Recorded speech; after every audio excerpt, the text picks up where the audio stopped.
स्वभाव देखेंगे, फिर सोचेंगे तो आश्रम में रहने लगेंगे। वो बड़े विद्वान शास्त्रों के जैसे न्याय शास्त्र है, वेदांत है, व्याकरण है, ऐसे शास्त्रों के मतलब प्रकार में विद्वान थे। इतना होते बहुत चिंता की, बड़े वैज्ञान थे। समय आया तो गुरुदेव ने उनका स्वभाव देख करके आश्रम में तो पहले से ही जगह दे के रख लिया था और सेवा में भी रुचि और विद्यार्थियों को संतों को पढ़ाते लिखने में रुचि थी और अकेले संत सेवा होती थी तो बड़ी बड़ी बमोलियों को मारना, सफाई करने, साधु सेवा करने बहुत रुचि थी।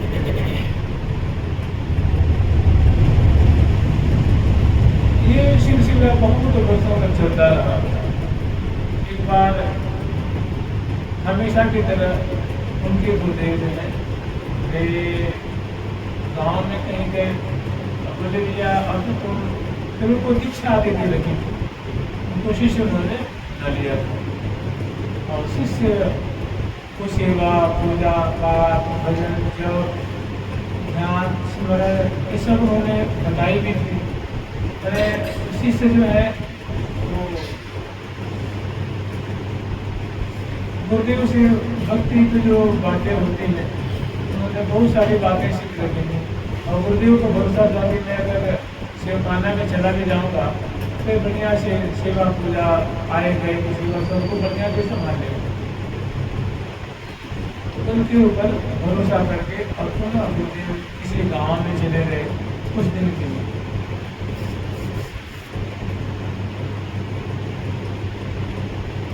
और देखिए इतने विद्वान होते हुए गुरुदेव में बहुत श्रद्धा की होती है, बहुत भाव था। अक्सर होता है जब विद्वान उनके शास्त्रों में आता है तो कम पढ़े लिखे साधु महात्मा में उनकी श्रद्धा नहीं होती।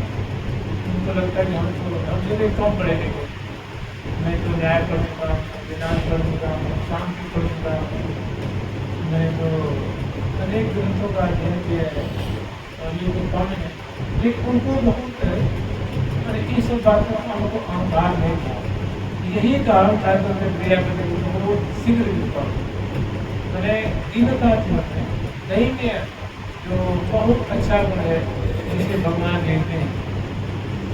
तो हमारे इसलिए में बाल भगवान ने कही है कृपा से दैन्या दीर्घ प्रजाय,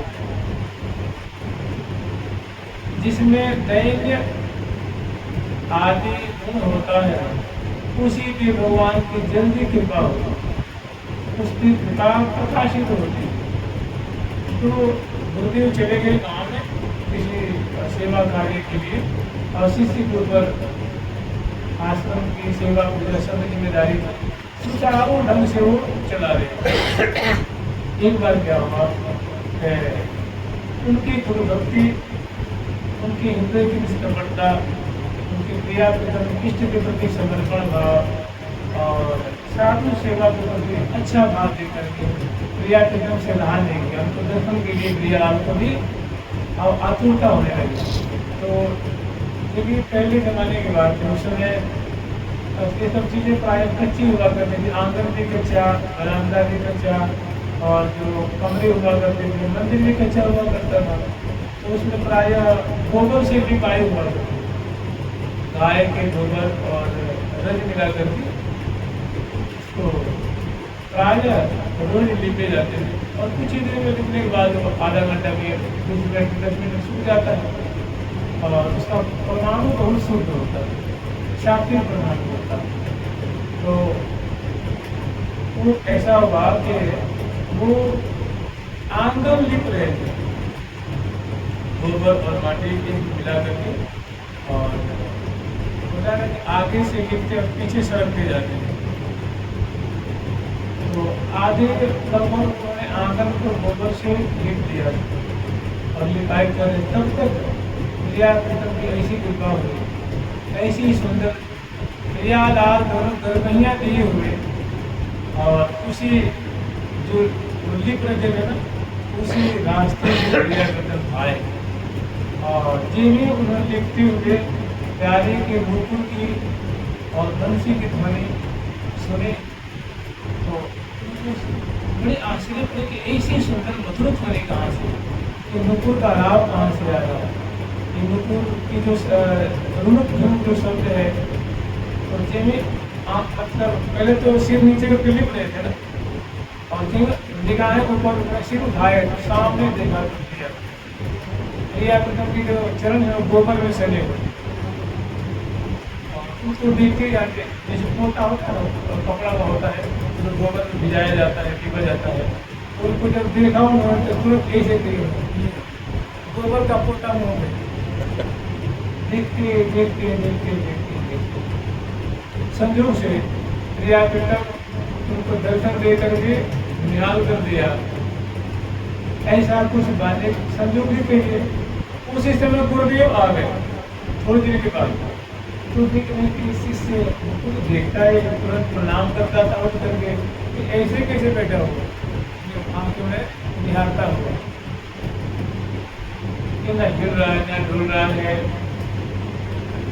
तो आगे बोला भैया फलाने गोविंद दास, तो एक बार को सुने नहीं क्योंकि मती गति प्रियालाल छीन ले गए। फिर उन्होंने एक बार दो बार आवाज लगाई, तब प्रतिष्ठित हो गए। फिर देखा तो गुरुदेव दंडवत किया, गोविंद दास से क्या गुरुदेव समझ गए, कृपा हो गई। उन्होंने बताया गुरुदेव आज आपको विशेष कृपा हुई मेरे ऊपर। आज प्रियालाल के चरणों की छाप पड़ी हुई थी, जो कच्ची जो पाई हुई थी उससे धीरे प्रियालाल न जाने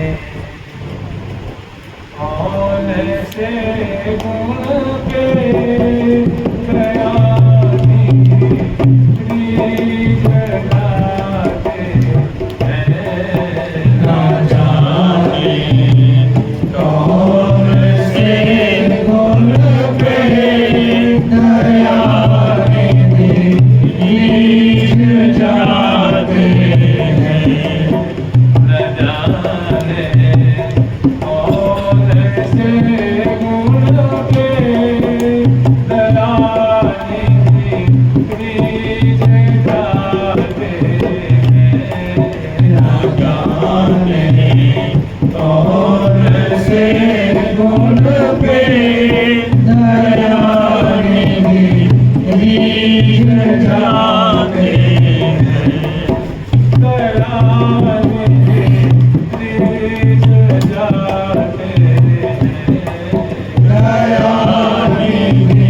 ब्रीज जाते हैं,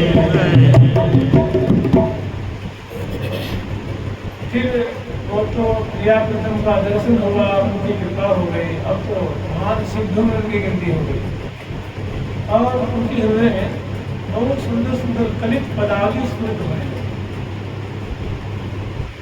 अब सिद्ध गोविंद दास के नाम से हो गए और उनके दर्शन मात्र से बहुतों के मनोरथ पूर्ण हो जाते थे, संत रोज जाते थे। और प्रियालाल की कृपा हुई तो उनके हृदय में बहुत सुंदर सुंदर उनके रूप माधुरी और विनय के उन्होंने अनेकों पद लिखे। एक पद उनका बड़ा प्रसिद्ध है, जो रास बिहारी रास लीला होती है, जो स्वामी होते हैं, स्वामी जी प्राजक इन पदों को गाते हैं, बोलते हैं स्वामी जी दोनों सुहाग बनाओ, उन्हीं के रचना है। उनका नाम मुझे गलती हो गई, उनका नाम था श्याम दास। और जब प्रिया जी ने उनके सिर पे हाथ रखा, नंदा जी ने हाथ रखा, तो उनको स्त्री जी ने सखी बना दी। एक स्त्री ने कह दिया कि वो नाम श्याम सखी रहेगा, नाम श्याम सखी, श्याम दास श्याम सखी। तो उनका बड़ा सुंदर पद है, तुम सुहाग बनाओ, स्वामिनी ही स्वामिनी, मैं तो आप ही का सौभाग्य मनाते रहता हूँ कि आपका अविचल सौभाग्य हो, आप अखंड विहार करते हो, अविचल विहार करते हो, आपका सौभाग्य अखंड, तो हमें भी सेवा अखंड, आपकी निरंतरता हमें सदा सर्वदा बनी रहे।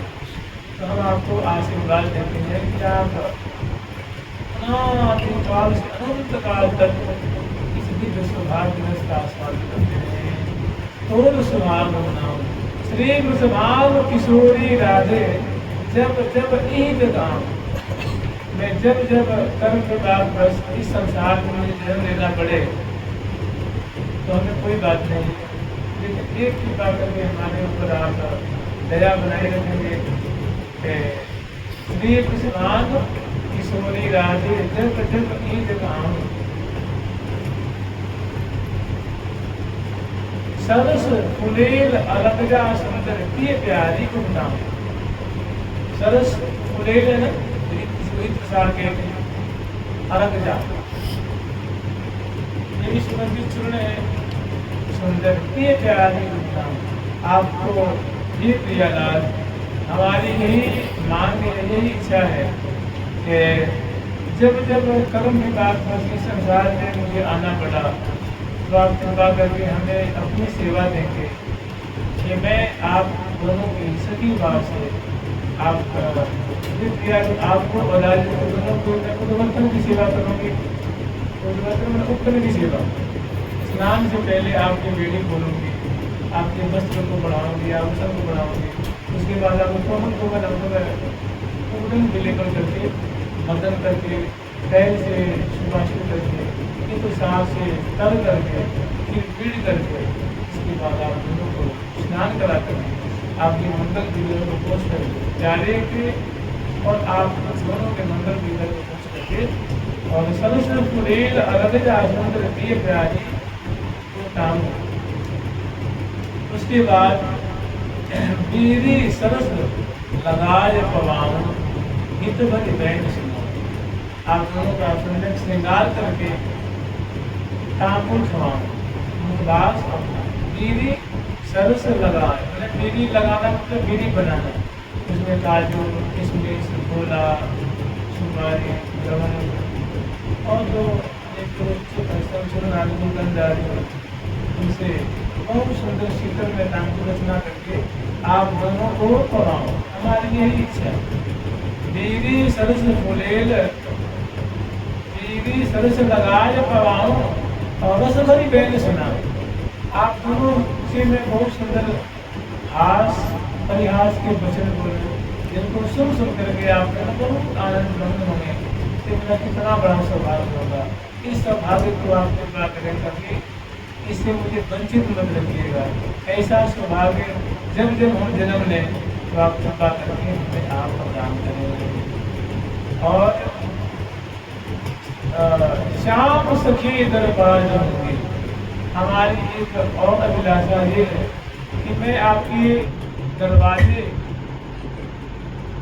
पर जैसे दासी होती है तो चाकर होते हैं, ऐसे मैं आपके दरबार पे खड़ी रहूँगी, दरबार के बाहरी दरवाजे पे श्याम सखी दरबार रहूँगी और जूठन आस धरा।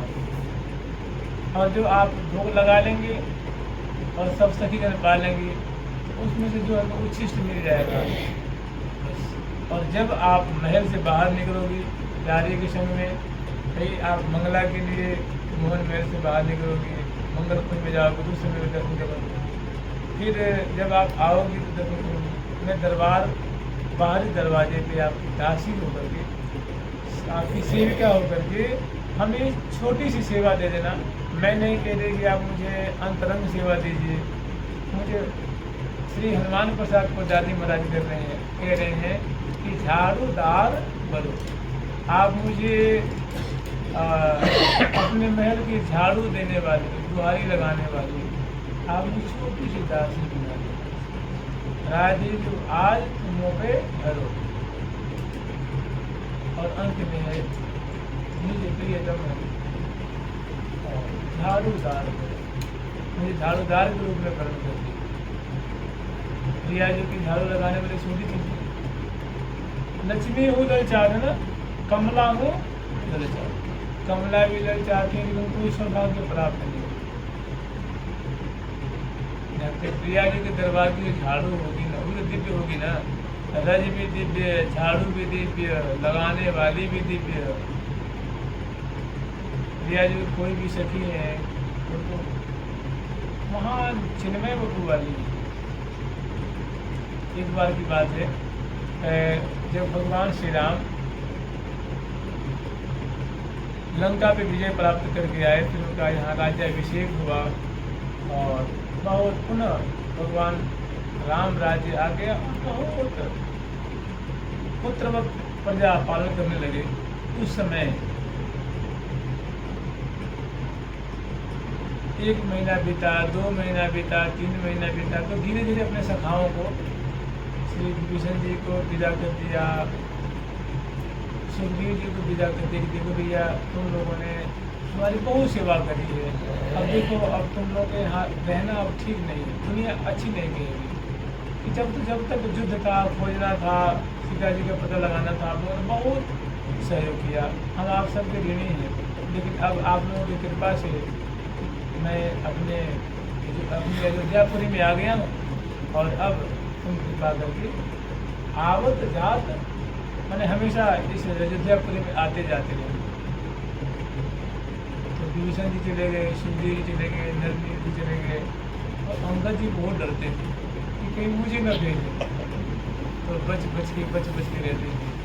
तो मैंने उनको जाने का मन नहीं हुआ। भगवान ने कहा नहीं, तुम्हें जरूर भेजूँगा, क्योंकि लोग क्या कहेंगे कि बाप को मार दिया, बेटा को नौकर बना लिया, दुनिया मैंने एक कलंक लग जाएगा। तो कहते नहीं प्रभु आप ही मेरे सब स्वामी, जो कुछ भी हैं आप ही हैं। तो उन्होंने देखा वो लगता है मेरी बारी आने वाली है और भगवान मुझे बुला करते हैं कि अंदर और जाओ बेटा इसके अंदर अपने चाचा का सहयोग करो, तुम युवराज हो ना तो तुम अपने देश जाओ, तुमने बहुत सेवा करी हमारी। तुमने ये कहते उससे पहले ने कहा कि नीच टहल गृह के सब करो, कि प्रभु आप मुझे जाने को मत कहना, आपके राज्य की जो सबसे नीची सेवा होगी ना, नाली उठाने हैं, सफाई नाली सफाई करने आदि आदि आदि, क्योंकि नाली सफाई करना सब नहीं चाहते, उसमें उनका अहंकार टूटता है। और जो चीज़ें होती हैं मतलब स्नान घर साफ करना और शौचालय आदि साफ करना, तो मैंने ऐसी जो कोई नहीं करेगा मैं करूँगा, तो मुझे आप लेकिन जाने को मत करो। भगवान श्री राम थोड़ा क्रोधित हो गए, फिर अंदर तो कैसी बात करता है भाई, हमारी कोई भी सेवा नीच नहीं होती, हमारी पता कौन सी सेवा है जो नीच है। हमारी सेवा तो लक्ष्मी जी, भगवान ब्रह्मा जी, भगवान शंकर जी और बड़े बड़े जो लोग बाल देखभाल हैं, हमारी बात इशारे मुख ताकते रहते हैं। तुमने बात गलत कही कि नीच टहल सब्जी के सब कि आपके राज्य की देश की नीची से नीची सेवा में कि ठाकुर ने नहीं छोड़ा, आपको भेज दिया।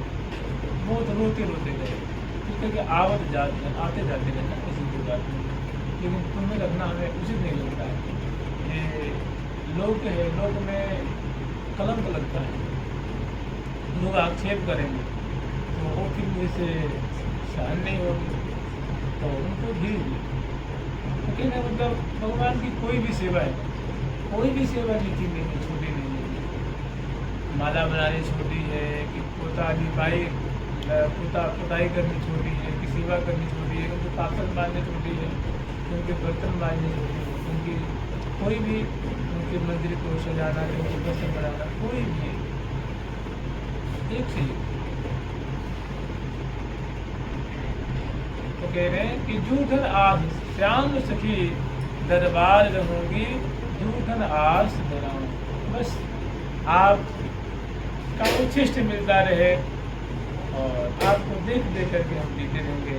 जब आप अपनी जो पहली हुई हे प्रिया, जो आप अपनी चुनरी दे देंगे, अपना वस्त्र दे देंगे, आभूषण दे देंगे और भोजन जो आपका उच्छिष्ट होगा उसी से मैं संतुष्ट, और आप दोनों के मुख देखते रहेंगे। श्याम सखी दरबार रहूँगी, दरबार में खड़ी रहूँगी दरवाजे पे, और जब आएंगे और आप जाएंगे उस समय आपका दर्शन करके निहाल हो जाएंगे, कृतार्थ हो जाएंगे। श्याम सखी दरबार रहूँगी, जूठन आस धराऊंगी।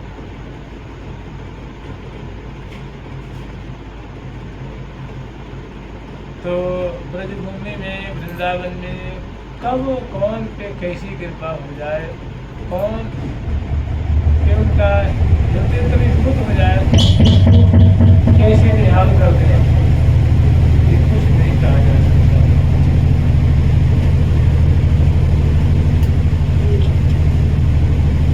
राधा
95, 96, 97, 98, 99 लगता रहे। उसके बाद फिर बाबा यहाँ आ गए, ये अली बाली कुटी के बगल में आपके आसपास के सामने रहा। तो 50-60 साल पहले की बात है, बाबा जब गिरिराज में जा करते उस समय बड़े अग्निजन गाँव थे। गिरिराज जी में वो जो चरणामृत कुंड है ना, जिसको गोविंद कुंड कहते हैं, तो गौरीय वैष्णव जन उनको चरणामृत कुंड कहते हैं, क्योंकि गिरिराज जी की तरह में ऊपर गिरिराज शिला है, गिरिराज जी है। और जब वर्षा होती है तो गिरिराज जी को स्नान करा करके और जल जो एकत्र होता है तो चरणामृत हो गया। किसी ने उसको बड़े श्रद्धा के चरणामृत कुंड कहते हैं। तो बाबा वहाँ रहा करते थे और उस समय तो सब कच्चे होंगे, जो रोड सब कच्चे होंगे। तो ऐसा था, बड़े अकेले प्रवास थे, मधुबनी गए और 3 लाख नाम किया, मानसिक भावना की, वो सब काम में थी। और उस समय बहुत कोताही में संतों का जीवन निकलता था। तो अकेले भाव थे, एक कपड़ा मिल जाए तो उसको बाबा माला सुनाते थे। तो पुलिस ने बाबा बनाया कि आपके यहाँ से तो बढ़ता था पहले, तो मार्किन ऐसा। तो वो बाबा लोग क्या करते कि मजदूरी करने जाते तो उसको गाँव मार के तो ढक जाता, गिरवा ढक जाते और उसको गए मजदूरी लेकर फिर खोल के ढक दिया उसको कि भाई फट जाएगा। फिर कल उसको गाँव में जाना होगा, मतलब बड़ी अकिंचन भाव से तो इसलिए बाबा महाराज रहा करते। तो ऐसा समय आया कि बसते ही है ना भाई, रोज उसको धोएंगे सुखाएंगे, धोएंगे सुखाएंगे, उसकी पूरी आयु है 6 महीना साल भर से उसको करते। एक दिन बाबा के पास परिवार भी खत्म हो गया था, पड़ गया था और एक पॉकेट के काम का चल रहा था। तो पॉकेट भी जब नहाने गए तो 4 बजे करीब कुंड में स्नान करने गए तो जब निचोड़ रहे थे पॉकेट को सब 2 टुकड़ा हो गए। हम जैसे तैसे अपने अंधेरे में चले आए, कुटिया बैठ गए। हम निकले गए कैसे जावे मजदूरी मांगने, रंग धर में बैठ गए। जो जब तक सांस है तब तक भजन करेंगे। 1 दिन बिता, 2 दिन बिता, 3 दिन किशोरी जी ने देखा भाई हमारा वक्त है, हमारे बस मेरे भरोसे और उसके पास वक्त भी नहीं। तो किशोरी जी को गोविंद कुंड के गाँव की कुटिया भी बाबा महाराज बाकी सुनी पूरी दे आई राधा ने। और किसी राह चलते कोई भक्त होगा तो उनको कहा कि चलो आप कुटिया में बाबा रहे, आपको रामचंद्र शेखर दास बाबा को परिवार और कॉफी को कपड़ा देते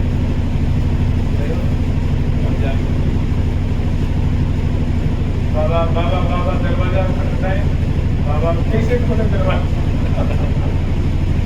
तो जैसे खुला था उसको होता है सांप होगा था पीछे से लगाया जाता था, एक हाथ को खोल करके पूरा कौन तो बाबा आपके लिए परिवार और नौकरी का कपड़ा है करके एक वहाँ दादी खड़ी पूछने भेजा और बाबा लगे रुदन कर रहे हैं कि राधा रानी सिंह का कौन हो सकता है, हमें लाली किससे परिचय और कौन लाली हमें देती।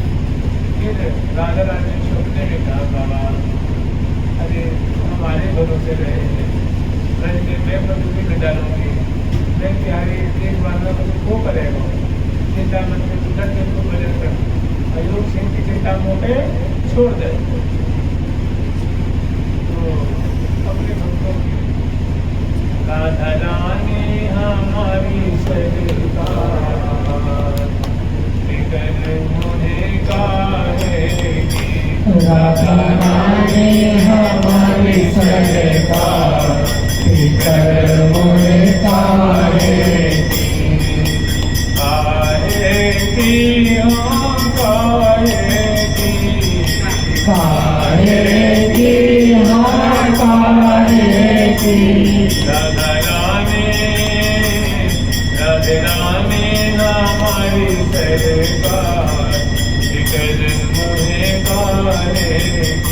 राधा रानी हमारी सरकार भीतर मोहे काहे की हाँ काहे की हाँ काहे की जब ऐसी रंगीली जवान निकल मोहे काहे जब ऐसी रंगीली दिलवार निकल मोहे काहे एक और घटना है कि राज्य मैंने ऐसी जगह आप लोग विश्वास नहीं करेंगे मैंने भक्तों के कैसे मान रखते हैं ठाकुर जी इसलिए जी ये राज्य की बात है। एक मैया ने सुन रखा था कि गिरिराज जी में घुटने पे कन्हैया गाय चराते मिल जा रहे हैं सभाओं के संग में गिरिराज में कौन न कौन घुट के रास्ते में गिराने में कौन न कौन अवश्य मिले तो वो दिनों से सुन रही थी तो वो आए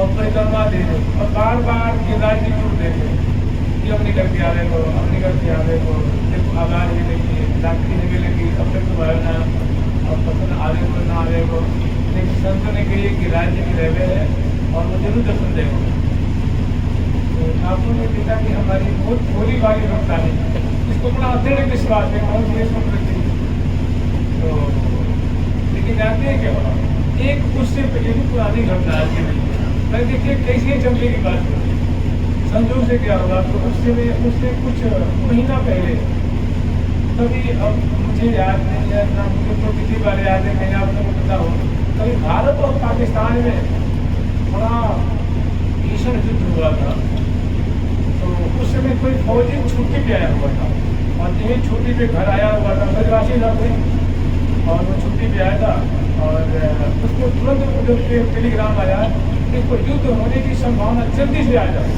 तो छुट्टी पूरी नहीं हुई उसको तो जब उसको समाचार मिली तो फिर माँ बाप से भैया तो जल्दी से रोटी बना दे अब मैं छठ निकलूँगा क्योंकि वहाँ टेलीग्राम युद्ध होने की संभावना है इसीलिए जो छुट्टी पे गए हैं उनकी छुट्टी कैंसिल हो गई है और सबको बुलाया जा रहा है मैं जा रहा हूँ गिरिराज जी को और फौजी आया और गिरिराज जी का बाबा भारत तो हमेशा धर्म को संग दे रहे हैं सत्य को संग दे रहे हैं और पाकिस्तान बड़ा मकानी कर रहे हैं तो मेरी वो तो घर भी आ जाएगा भागलपुर बाबा तो घर भी आ जाएगा और प्रणाम करके अपने त्योहार ला के चला गया तो कैसे किसी बात में देखिए ना कैसे मुझे भक्तों में कैसी भावना रखते हैं ठाकुर जी तो भैया जो ढूंढ रही है और भैया कोई मान रखना है फौजी का ही मान रखना है तो ठाकुर जी बोले नौकरी की गाय ढूंढ रही है मैं यहाँ थोड़ी हूँ तो तू यहाँ नहीं तो बोल कहाँ से रहो जब यहाँ नहीं है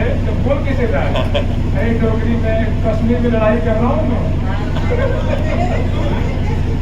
मैं कश्मीर में लड़ाई कर रहा हूँ और उस बार भारत की प्राय हमेशा जीत होती है ठाकुर जी का तो चल देख लो मुझे तो इतना छोड़ दे युद्ध कैसे करेगा अरे तू पागल है मैं गिरान नहीं उठाऊंगा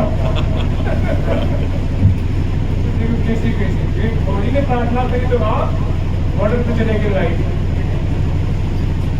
और जब भैया के मन में उत्साह आता किसी ने संतों ने कहा था कि कृष्ण जरूर तुम्हें मिलेंगे वो ढूंढोगे ना तो गिरिराज घाटी में गाय चलाते हुए खेलते हुए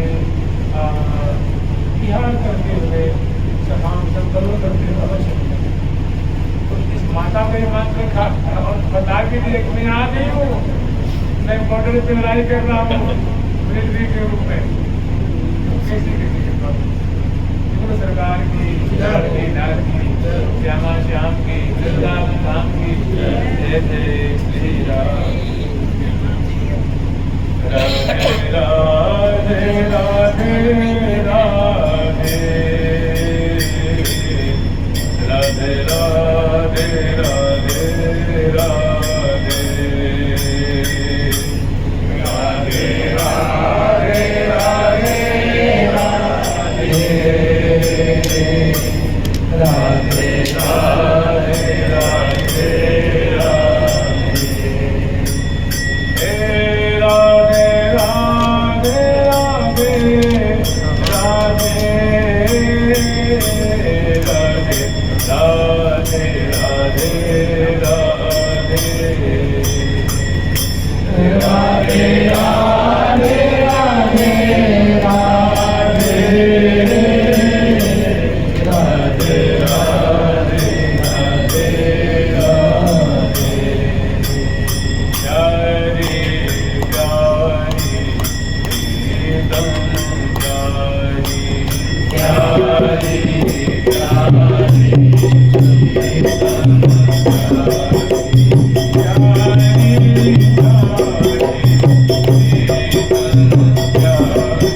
विष्णु भगवान की अष्ट सहचरी वृंद की वृंद देवी सुदेवी जी की श्री ललिता विशाखा जी की श्री चंद्र लता चित्रा जी की श्री तो विद्या लेखा जी की श्री हितु हरि प्रिया जी की वृंदावन धाम की सदगुरुदेव भगवान की बाबा महाराज की ठाकुर प्यारी लाल जी महाराज की बरसाने वाली राधा रानी की जय हो जय जय श्री चित्रा सखी जी की जय हो चित्रा सखी जी की जय हो।